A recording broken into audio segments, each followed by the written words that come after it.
Hey, tering man. So yes.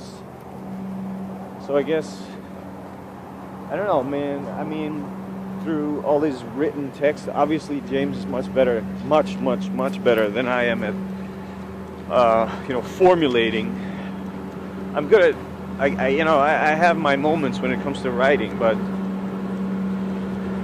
it's easy enough, as James demonstrated just now, to just brush it aside as preaching, because I have this tendency to be very enthusiastic about what I say.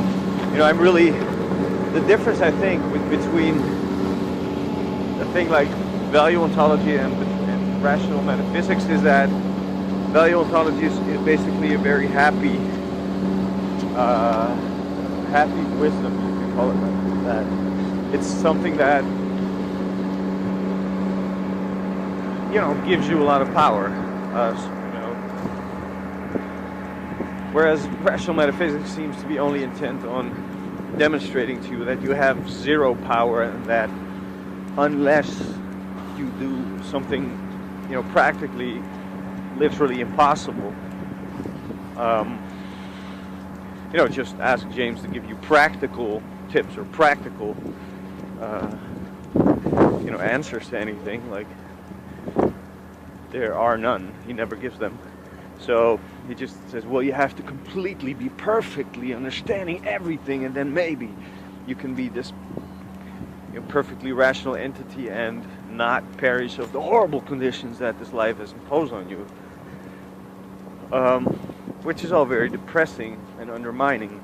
Whereas value ontology basically tells you stuff you already know, but hadn't really formulated in this way, so that you can work with what you already know, which is all the things that you're good at, that you want to be, that you want to know.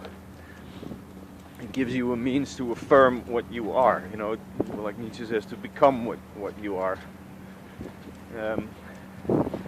But according to rational metaphysics, you are fucking shit. You are nothing. You're just a bunch of clogged together infinitesimals of some general existence or affectance, which of course is completely meaningless.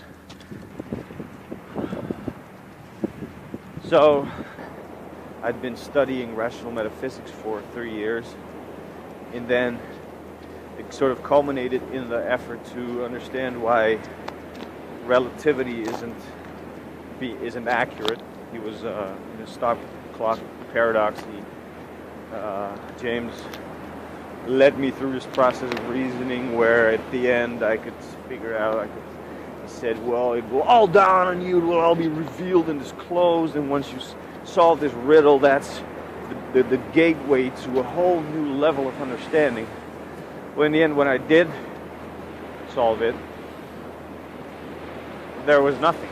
It was just, this is what you said before, and now we're exactly at the same point, except, I've now learned about relativity. So that's what I'm grateful for James for, is that by explicitly, constantly forcing me to, or, pressing me to disprove relativity with him, in the end, all that happened was that I got sort of a keener understanding of relativity and why it is perfectly compatible with value ontology.